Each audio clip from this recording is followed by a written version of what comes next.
May kwento ako. Isa akong babae na may boyfriend for 6 years. Being in a long-term relationship is a good thing. May certainty. Mas nakikilala ko na siya ng malalim. But I think ako ang hindi niya masyadong kilala.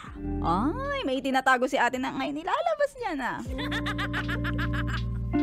Baliktaran kami ng boyfriend ko. Kasi mas madalas, ako yung naglalambing. Ako yung nag-first move.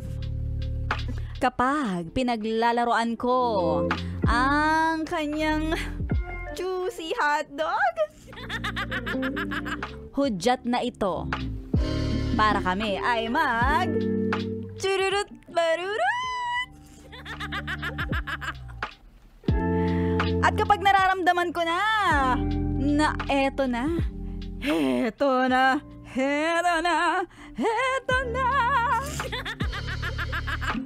bababa na ako sa kanya.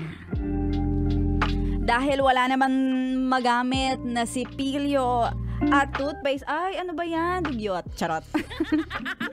Minsan, pag pumepetsa de peligro, ginagawa kong toothbrush ang kanyang juicy hotdog. Gustong gusto niya ito.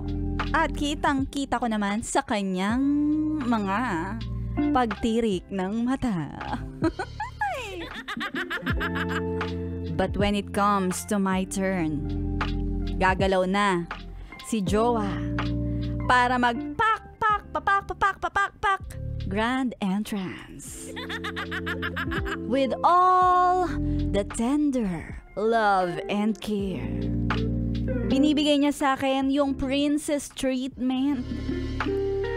Pero sa totoo lang, hindi ko gusto yon. Minsan gusto ko na itrato niya ako na parang hayop. Parang pangkarerahan na kabayo. Ay, grabe naman si ate girl. Hahampasin kapag tumutulin. Yugyugan na pang malakasan at karerahan hanggang umagahan. Wow!